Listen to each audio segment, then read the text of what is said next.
사무엘상 18장 6절부터 16절까지의 말씀 저와 함께 성도님 한 절씩 교독하겠습니다. 제가 먼저 읽겠습니다. 무리가 돌아올 때 곧 다윗이 블레셋 사람을 죽이고 돌아올 때에 여인들이 이스라엘 모든 성읍에서 나와서 노래하며 춤추며 소고와 경쇠를 가지고 왕 사울을 환영하는데 천천히요 다윗은 만만이로다 한지라. 사울이 그 말에 불쾌하여 심히 노하여 이르되 다윗에게는 만만을 돌리고 내게는 천천만 돌리니 그가 더 얻을 것이 나라 말고 무엇이냐 하고, 그 이틀 하나님께서 부리신 악령이 사울에게 힘있게 내리매 그가 집안에서 정신없이 떠들어대므로 다윗이 평일과 같이 손으로 수금을 타는데 그때 사울의 손에 창이 있는지라.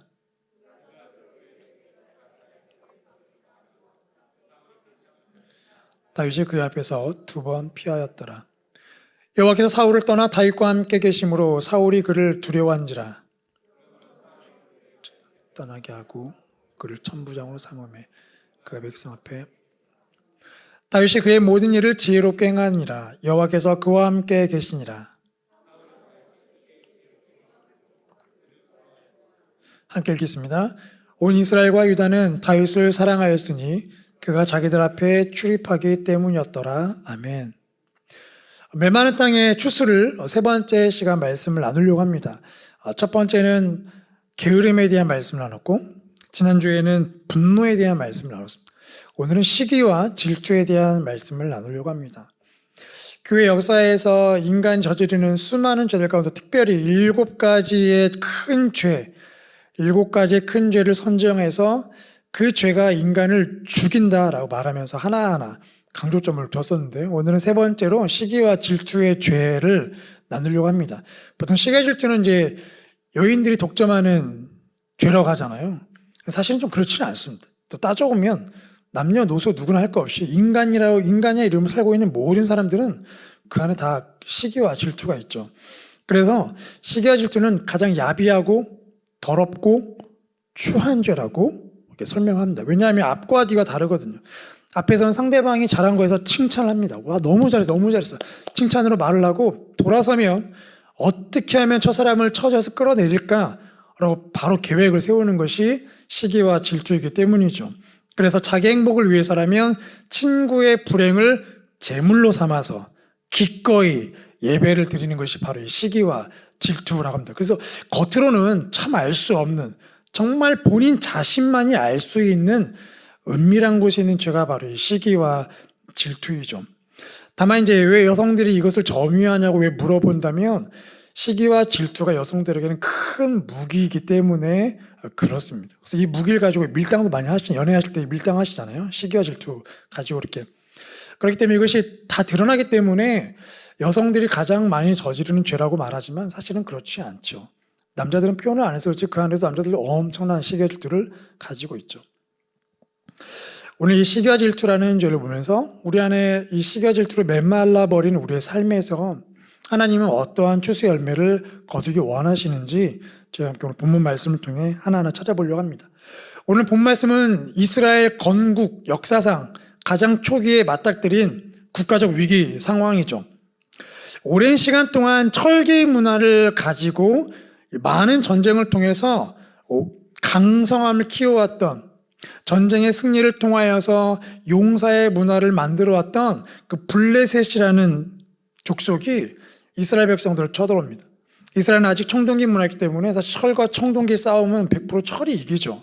그런데 그것뿐만 아니라 그 무기에 대한 격차뿐만 아니라 오늘 본문 전해를 보면 거인 골리앗이 등장합니다. 3m에 육박하는 엄청난 큰 키에 근육을 자랑했겠죠. 그렇기 때문에 이 골리앗 앞에서 또 수많은 그런 철기 문화 앞에서 이스라엘 백성들은 초라해 보일 수가 없죠. 더군다나 더 최악인 것은 거인 골리앗이 1대1 대결을 신청했다는 겁니다. 누구든지 나와 맞짱 뜰 수 있는 사람은 누구든지 나와라. 1대1 대결입니다. 그러니 그 3m 거인에게 누가 대적할 수 있겠습니까? 그 당시에 가장 용맹스러운 사람이란다면 사울 왕이었는데, 왕이 그 자리에 나갈 수는 없죠. 왕이 죽으면 나라가 끝나버리기 때문에 왕이 결코 나갈 수 없는 그러니까 어떤 누구도 객관적으로 볼 때 이제 골리앗과 맞닥뜨릴 수 있는 용사가 절대적으로 우리나라에는 없다라는 그 암울한 상황 속에서 그냥 벌벌 떨고 있는 상황입니다. 그래서 하나님께서 이 패배의 위기 가운데 있는 이스라엘 백성들을 불쌍히 여기셔서 다윗을 보내셔서 이 전쟁을 승리를 이끄시죠. 우리가 잘 아는 것처럼 이 전쟁은 정말 굉장한 사건이었습니다. 그래서 다윗과 골리앗의 싸움 이후로 이 역사에서, 지구의 역사 속에서 역설적인 승리를 거두게 되면 항상 비유로 다윗과 골리앗의 싸움이었다고 표현할 정도로 굉장한 사건이었죠. 자, 그런데 그 굉장한 사건이 끝나고 난 다음에 이 현장을 보면 한 가지 특이한 점을 발견할 수가 있습니다. 우리 6절 말씀 같이 읽겠습니다. 6절 말씀입니다. 시작. 우리가 돌아올 때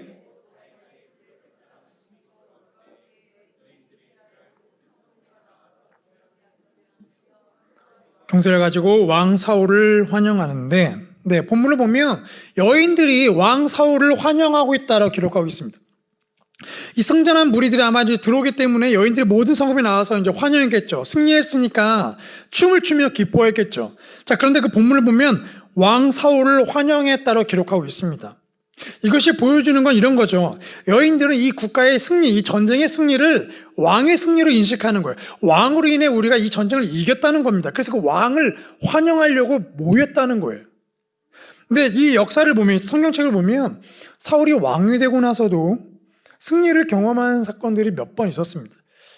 왕이 되기 직전에 초기에서도 암몬족 속과의 싸움에서 승리했죠. 그때 사람들이 기뻐하며 사울을 왕으로 당연히 여기며 왕으로 세웠습니다. 그 이후에 전쟁에서도 승리했어요. 그래서 사람들은 이 사울 왕이 나가면 전쟁에 승리한다. 전쟁에 승리하는 건 사울 왕 덕분이다. 이런 인식들이 머릿속에 있었기 때문에 아마 여러 번 사울 왕은 전쟁에 승리하고 돌아오면 이스라엘 백성들이 사울 왕 만세라고 외치는 소리를 아마 들었을 거예요. 근데 중요한 건 이 승리의 맛을 보기 시작하고 영광의 맛을 보기 시작할 때에 인간의 마음은 병들기 시작한다는 거죠. 아마 사울도 병들기 시작했을 겁니다. 그래서 자기도 모르게 이 전쟁의 승리의 주역은 나라고 생각했을 거예요. 그래서 당연히 여인들이 사울 왕 환영으로 나오는 자리가 당연하게 아마 받아들였을 겁니다. 그렇게 병들기 시작할 때 이 승리의 맛을 보고 영광의 자리를 맛을 보고 사람들의 칭찬에 익숙해지기 시작할 때에 비로소 이제 우리 귀에 들리지 말아야 할 말들이 이제 들리기 시작하는 거죠. 그냥 흘려보내면 될 말인데도 그 말이 우리의 의식 속에 머물기 시작하는 일들이 일어나기 시작합니다. 그게 바로 오늘 본문 7절, 8절에 나오는 상황이죠. 우리 함께 읽겠습니다. 7절, 8절입니다. 시작. 여인들이 뛰놀며 노래하여 이르되 사울이 그 말에 불쾌하여 심히 노하여 이르되 다윗에게는 만만을 돌리고 내게는 천천만 돌리니 그가 더 얻을 것이 나라 말고 무엇이냐 하고. 네, 사울 왕이 듣지 말아야 할 말을 듣죠. 바로 이 사울과 다윗을 비교하는 말입니다. 특별히 이 숫자를 가지고 비교하죠. 사울은 1000이요 다윗은 10,000명을 죽였다. 사울은 고작 1000명, 다윗은 10,000명을 죽였다. 사실 우리가 사울 왕이라고 해도 아마 저 말을 들으면 굉장히 불쾌할 겁니다. 저희가 구역장이라고 할 때, 구역장을 이렇게 섬길 때에 어떤 성도님이 저희 권사님이 구역 모임을 이끄시면 거기는 막 다 울고불고 감동이고 우리 구역장님이 인도하시면 우리는 그냥 말씀에 감동받고 끝나고, 그러면 그 말을 들은 구역장님이 누가 기뻐하겠습니까? 그래요, 우리 구역은 그나마 감동이 어디 있지? 이렇게 반응하는 분 아무도 없습니다. 그냥 마음이 그냥 불쾌하시죠. 그러니까 사울왕도 아마 그럴 거, 이 대놓고 여인들이 말하는 자기를 환영하러 나온 그 자리에 여인들이 대놓고 정확하게 이름을 다 거론하며 숫자까지 비교하니 사울의 마음이 얼마나 불쾌했겠군. 결국 불쾌하니까 억지까지 하게 되죠. 그래, 저 다윗이 이제 내 나라까지 뺏겠구나. 그러면서 이렇게 사울왕이 행동이 변하기 시작하죠. 9절 말씀에 사울의 변화된 모습을 소개하죠. 함께 읽겠습니다. 그날 후로 사울이 다윗을 주목하였더라. 네, 사울이 다윗을 그날 이후로 주목했대. 왜 다윗을 주목하기 시작했을까? 사실 사울이 이 사건 이전에 이 다윗을 주목할 수밖에 없었던 그 배경적인 사건이 2번 있었습니다. 첫 번째는 이전에 블레셋과의 전쟁을 치를 때에 사울이 7일을 기다리려 했거든요.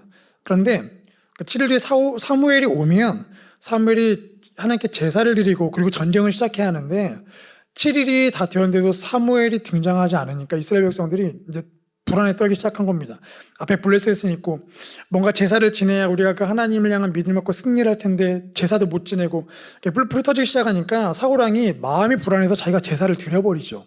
그때에 사무엘이 막 와가지고 이렇게 얘기를 합니다. 사무엘상 13장 14절 말씀 우리 화면을 보고 같이 읽겠습니다. 시작. 지금은 왕의 나라가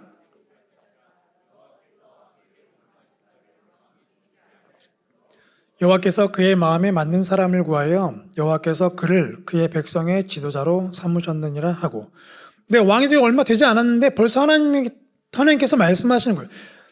너는 이제 왕 못해. 너 말고 내 마음에 맞는 다른 사람을 세울 거야 라고 하나님이 말씀하신 겁니다. 그러니까 그 사울왕이 얼마나 불안했겠습니까? 그래서 그 불안한 마음에 사무엘을 막 옷을 붙잡고 제발 백성들 앞에서 내 체면 좀 세워주세요라고 막 불불 떨죠. 자, 그 사건 뒤에 또 한 번 아말렉 족속과의 싸움이 있었는데 그때도 하나님께서 모든 아말렉의 사람이든 가축이든 모든 걸 다 진멸하라고 했는데 가축들을 남겨놓는 불순종한 사건이 등장하죠. 그때 또 사무엘 와가지고 또 이렇게 얘기를 합니다. 사무엘상 15장 27절 28절 말씀 화면을 보고 읽겠습니다. 시작. 사무엘이 가려고 돌아설 때에 붙잡음에 찢어진지라. 사무엘이 그에게 이르되 여호와께서 오늘 이스라엘 나라를 왕에게서 떼어 왕보다 나은 왕의 이웃에게 주셨나이다. 근데 또 말씀하십니다. 너 이제 왕으로서 끝이야. 너 네 나라 떼어가지고 너보다 나은 너의 이웃에게 줄 거라 말씀하십니다. 너의 이웃에게. 다른 사람이 아니라 너의 이웃에게라고 말씀하십니다. 여기에 시기와 질투의 핵심적인 것이 하나 숨겨있죠. 바로 그 이웃이라는 것입니다. 그러니까 아마도 이런 경고를 좀 2번 연속으로 들었기 때문에 이 사울왕이 가뜩이나 이 영광의 맛을 좀 봤던 사울왕인데 그 영광의 자리를 누군가가 이제 뺏어간다고 하니까 그것도 하나님이 2번이나 말씀하셨으니까 그때는 모르지만 언젠가 올 거라는 그 불안함이 생겼겠죠. 그래서 아마도 눈에 띄는 어떤 용사가 나타나면 저 사람인가? 누가 좀 칭찬 들으면 저 사람인가? 자꾸 이런 생각만 하게 되니까 아마 사울이 두통이 생길 수밖에 없고 그래서 악신이 임하게 되었죠. 그래서 그 두통으로 이제 고통받기 시작합니다. 그 영광의 잔이 뺏길까봐 늘 노심초사하며 살아가는 사울왕의 삶이 얼마나 불행했겠습니까? 자, 그런 와중에 다윗이 등장해버린 거죠. 악신이 들려서 고통 가운데 있을 때에 누군가 다윗을 추천해가지고 다윗이 와서 하프를 타면 수금을 타면 악신이 떠나는 겁니다. 그래서 그 어린 소년 다윗을 자기 발 앞에 머물게 하면서 고통이 있을 때마다 불러서 연주 좀 해라. 나중에 여기 아예 머물러라. 이렇게 했던 자기 발에 머물러 그 꼬마 소년이 갑자기 그 전쟁 한 번으로 영웅이 됐고 자기보다 더 많은 사람을 죽였다고 하니 그 어린 꼬마가 혹시 쟤가 걔 아니야? 라는 생각이 드니까 이게 이제 맞아 떨어지기 시작하는 거죠. 그러니까 아마도 그 다윗과의 자신과의 그 숫자로 인한 비교의식이 이제 사울의 형의 마음을 완전 병들게 만들어버린 거죠. 이 비교의식의 출발점이 바로 자기중심, 이 교만이라는 겁니다. 내가 최고라는 생각, 내가 최고여야만 한다라는 그 생각이 점점 내 안에 비교의식으로 자라가기 시작하는 거죠. 독일의 유명한 철학자 쇼펜하우어하고 헤겔이 있습니다. 정말 유명한 철학자들인데 이 2사람이 똑같이 베를린 대학에서 철학 교수를 하고 있었죠. 자, 그런데 쇼펜하우어는 사람들을 만나면 이렇게 인사하는 거예요. 당신은 나를 만나서 영광이네요. 왜요? 당신은 독일 최고의 철학자를 만났으니까요. 이렇게 말할 정도로 늘 자기가 최고라는 의식이 있어요. 그러다 보니까 쇼펜하우어는 헤겔과 늘 비교의식 속에 살아가는 겁니다. 대놓고 막 헤겔의 철학 비판하기 시작하고 사람들 앞에서 막 철학을 비판하고 비난하기 시작하는 거죠. 그러다가 이제 학기가 시작되었습니다. 동일하게 철학 강의가 2개가 딱 오픈됐는데 놀라운 사실은 매번 헤겔이 열린 강의 쪽으로 사람들이 다 몰려가는 겁니다. 쇼펜하우어에서 계속 비교의식이 생길 수밖에 없죠. 결국은 베를린 대학을 떠납니다. 떠나면서 이렇게 얘기를 하죠. 남이 가진 것을 보면 본능적으로 내가 갖지 못한 것을 쓰라리게 떠올리는 것, 이것이 바로 질투이다. 남을 보면 본능적으로 자기에게 없는 것을 떠올리는, 떠올리는 그 고통 속에 이제 본인이 살아왔다는 거죠. 결국 이 시기 질투는 비교 의식에서 생기게 되죠. 상대방과 나를 비교하는 의식. 그래서 상대방이 나보다 뭔가 잘한다는 것이 보이기 시작하면, 인식되면 거기에서 비교의식이 시작되고 시기하고 질투하기 시작합니다. 특별히 내가 사람들에게 칭찬받는 그 영역, 그 자리, 내가 영광을 받고 있는 그 자리에서 그 누군가가 등장해서 더 칭찬받으면 그 비교의식이 이제 타오르기 시작하는 거죠. 그래서 이 시기와 질투에 빠지면 눈과 귀가 멀어버리죠. 제대로 상대방을 못 보고 상황을 인식하지 못하고 객관성도 잃어버리고, 사울왕이 그런 꼴 아닙니까? 결국 시기와 질투로 인해서 이 전쟁의 승리는 다윗이 물맷돌 던진 거지만 하나님이 보내신 거잖아요. 승리의 주역은 하나님이신데 그 하나님을 못 보고 자기 앞에 있는 비교 대상인 다윗만 계속 쳐다보게 되는 거예요. 이게 눈이 멀어버린 겁니다. 귀도 멀어버린 거죠. 결국 이 시기와 질투의 종착지는 어디냐? 상대방을 제거하느냐 아니면 내가 도망가 버리느냐, 둘 중에 하나입니다. 쇼펜하우처럼 도망가느냐 아니면 오늘 본문 11절처럼 다윗을 제거해서 내가 최고라는 것을 지켜낼 것인가. 우리 11절 말씀 같이 읽겠습니다. 시작. 그가 스스로 이르기를 내가 다윗을 벽에 박으리라. 두 번 피하였더라. 네, 무섭지 않습니까? 자기의 최고 자리를 지키기 위해서라면 사람을 죽이는 거 일체 망설임도 없이 창을 던져버립니다. 잠언 14장 30절 말씀을 보면 이런 말씀이 있죠. 우리 같이 함께 읽어보겠습니다. 시작.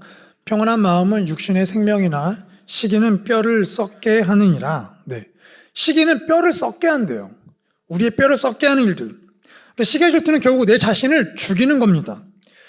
이 민족이 위기에서 벗어난 기쁨을 못 누리고 있고, 여인들이 막 기뻐하고 있는 기쁨의 자리를 못 누리고 있고, 잔치가 벌어졌는데 그 맛있는 음식을 누리지 못하고 있는 사울왕, 그저 이 마음속에는 저 다윗을 어떻게 하면 제거할 것인가, 계속해서 이 고민 속에, 갈등 속에 스트레스를 받으면서 자신의 뼈를 썩게 하는 것이 바로 이 잠언 말씀 그대로이죠.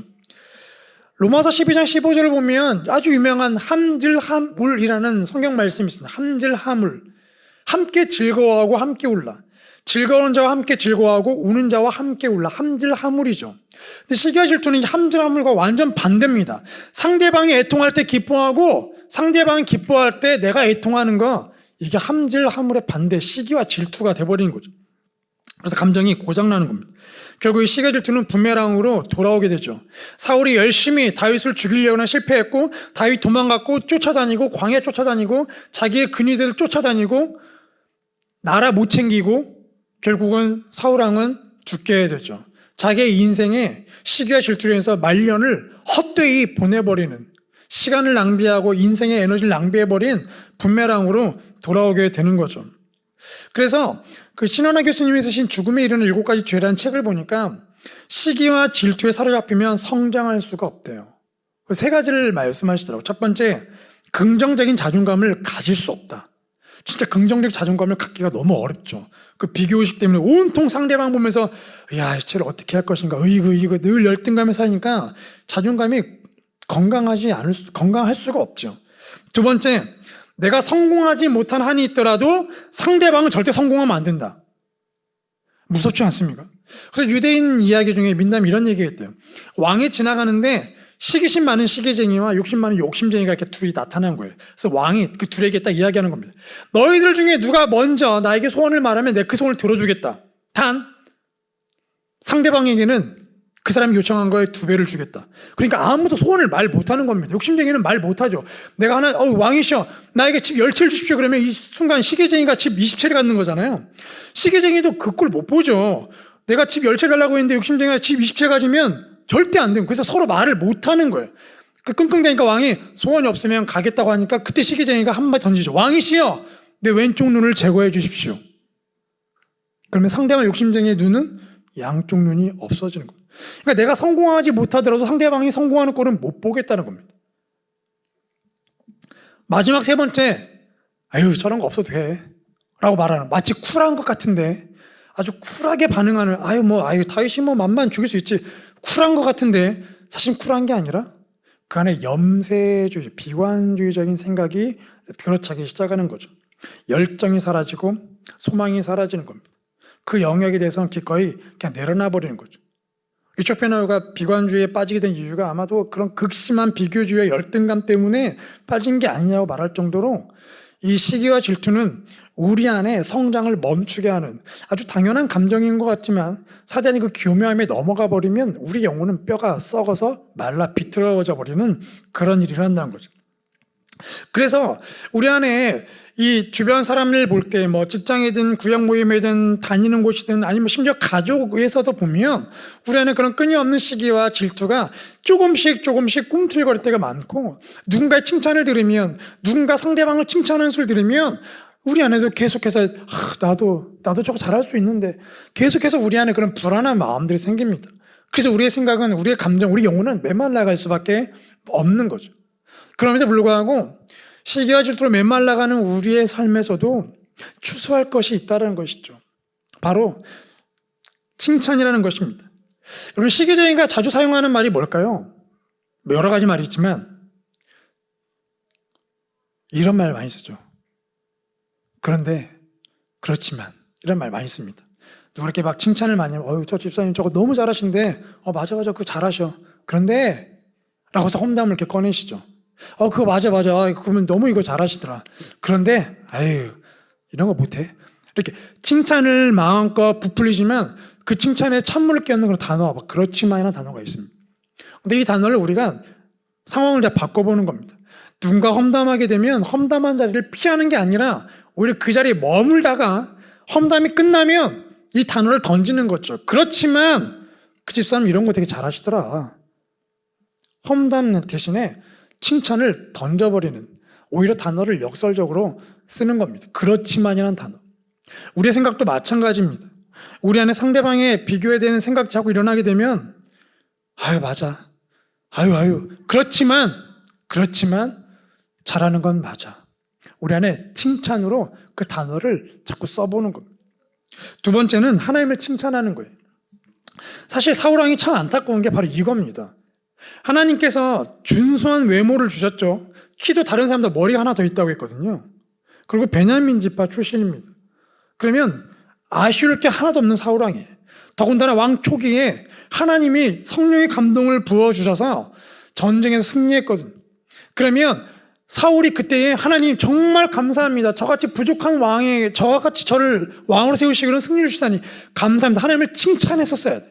근데 칭찬하지 않고 그 영광의 맛을 자신이 맛보다 보니까 병들어 버린 거죠. 하나님은 우리 모든 각자에게 맞는 재능과 환경과 또 은사들을 주셨습니다. 비교하라가 아니라 내 환경에서는 이만큼의 은사가 맞기 때문에 주신 거죠. 그렇기 때문에 나에게 주신 것이 무엇인지 우리가 찾아볼 수만 있다면, 그것을 감사할 수 있다면, 하나님께 칭찬할 수 있다면 우리는 건강한 영혼을 가질 수 있는 겁니다. 그렇기 때문에 우리가 기도할 때 하나님 내 눈을 열어주셔서 다른 사람에게 주신 것만을 보는 게 아니라 나에게 주신 것도 내가 볼 수 있도록 도와주십시오.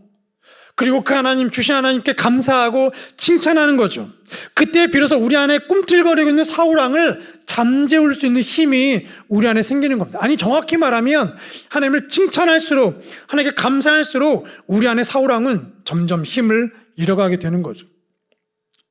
마지막은 구체적으로 상대방을 칭찬하라는 겁니다. 아까 지금 하나님 말씀하셨잖아요. 왕이요, 더 이상 왕은 왕이 될 수 없습니다. 하나님께서 왕의 자리를 왕의 이웃에게 줄 겁니다. 이웃이거든요. 이웃. 다른 나라 왕이 오는 게 아니라 내 옆에 있는 이웃이 왕이 된대요.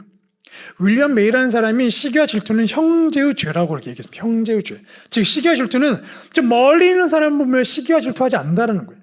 제가 오늘 신발끈이 끊어질 것 같아가지고 이 앞에 신발을 수리하러 갔습니다. 이렇게 앉아서 이렇게 신발 수리하면서 아저씨 여기 신발 몇 년 동안 고치셨어요? 60년 고치셨대요. 굉장히 오래 하셨네요. 근데 제가 그 아저씨의 그 손놀림을 보면서 저거 나도 할 수 있는데, 실꼼에서 망치 뚝뚝뚝 저 불 라이터로 이거 나도 할 수 있는데, 이런 생각이 들긴 드는데, 그러나 절대로 요만큼도 그 아저씨를 시기하거나 질투하는 마음이 하나도 안 듭니다. 왜냐하면 저랑 관련 없는 분이거든요. 저랑 같이 사시는 분도 아니고 저와 사무실 같이 있는 분도 아니에요. 저분은 60년 동안 그렇게 하셨다니까 비교할 것도 안 되고, 저의 인생에 어떤 인격적 관계가 없기 때문에 절대 시기와 질투가 생길 수가 없습니다. 근데 시기와 질투는 인격적 관계 형성되어 있는 우리 형제를 통해 생긴다는 거죠. 나랑 가까이 있는 그 누군가, 옆에 있는 권사님, 집사님, 내 직장 동료, 가까이 있는 누군가를 볼 때의 시기와 질투가 생긴다는 거죠. 그래서 오히려 상대방이 가지고 있는 칭찬을 아주 구체적으로 오히려 칭찬해 주는 겁니다. 나랑 똑같은 영역에 나랑 똑같은 일을 하고 있다 할지라도 분명히 상대방과 나의 차이점이 분명히 있습니다. 그러면 그 상대방의 그 장점을 아주 구체적으로 칭찬하는 겁니다. 하나님을 칭찬, 하나님이 참 너에게, 하나님 집사님에게 이런 걸 주셨네요. 정말 대단하시네요. 오히려 그렇게 칭찬을 하고 인정해버리면 시기와 질투가 절대로 못 올라온다는 거예요. 예수님이 걸어가셨던 삶을 이렇게 생각해 보면 예수님께서는 이렇게 말씀하셨어요. 내가 너희를 떠나면 너희는 내가 했던 것보다 더 큰 일을 하리라. 더 큰 일을 하리라고 말씀하셨습니다. 시기와 질투를 갖췄으면 절대 이런 말씀 못 하십니다. 너희는 내가 떠나면 너희는 내가 했던 거에 조금 따라올 거다. 조금 맛보다가 너희도 곧 하늘로 올 거야 라고 말씀할 텐데 그렇지 않고 너희는 내가 떠나면 보혜사 성령이 너에게 오시면 너희는 내가 했던 것보다 더 큰 일을 하리라 오히려 말씀하십니다. 오히려 더 큰 능력을 주시겠다고 말씀하세요. 예수님 관심은 제자들이 예수님보다 더 큰 일 하는 게 더 관심 있는 게 아니라 이들이 하나님 사람으로 쓰임받는 게 더 중요한 것이죠. 그렇기 때문에 우리도 우리의 시각을 넓혀보면 하나님께서 나뿐만 아니라 내 주변에 있는 사람들을 어떻게 쓰실 것인가, 어떤 영역에 쓰실 것인가, 나는 이만큼밖에 못한 저 사람은 이만큼 안 해? 하나님이 저렇게 사람을 세우시는구나. 하나님 나라는 큰 그림을 우리가 보게 되면 시기와 질투와 시간이 없고 그럴 힘도 없습니다. 오히려 그 사람과 어떻게 하면 협력할 수 있을까 더 고민하게 되고 함께 협력해서 하나님 나라를 세워갈 수 있는 것이죠. 올 가을을 맞이하면서 하나님께서 우리에게 주신 것들을 다시 한번 곰곰이 하나씩 떠올려 보는 시간이 됐으면 좋겠습니다. 나에게 어떤 걸 주셨는지, 나에게는 무엇을 주셔서 내가 이렇게 잘하라고 말씀하시고 또 부족한 나에게 이런 거 주셔가지고 사람들 통해 칭찬받게 하시고 내 자존감도 세워주시고 참 하나님 대단하시다. 나에게 주신 것들을 우리가 떠올려 보는 시간을 가졌으면 좋겠습니다. 그리고 그것을 위해서 하나님께 먼저 우리가 감사하면 좋겠어요. 하나님을 칭찬해 드리는 겁니다. 칭찬의 말이 약간 어색할 수 있지만 성경적으로는 칭찬의 단어가 예배거든요. 하나님을 칭찬해 드리는 겁니다. 하나님 정말 이런 거 나에게 주다니 대단하시네요. 저 사람이 저런 것도 주셨네요. 대단하시네요. 똑같은데 약간 다르네요. 대단하시네 하나님. 하나님을 칭찬하는 겁니다. 감사하는 겁니다. 그리고 두 번째, 우리가 평소에 내 마음을 불편하게 했던 다윗이 있었다면 오늘 그 다윗을 찾아가든지 문자로든지 칭찬하는 겁니다. 구체적으로 칭찬하는 거죠. 그때의 하나님 나라가 내 삶의 영역에서도 그 사람의 삶의 영역에서도 세워지게 될 것입니다. 사도 바울이 고백한 것처럼 저 사람이 하나님을 전하든 복음을 전하든 하나님 나라가 세워질 수만 있다면 그것이 무슨 상관이래요. 우리 안에 하나님 나라가 세워질 수 있기를 메말라버린 우리의 삶에 이 칭찬이라는 감사라는 추수를 우리가 거두는 올 가을 또 이 밤이 될 수 있기를 축복합니다. 우리 같이 함께 찬양하고 기도하겠습니다. 우리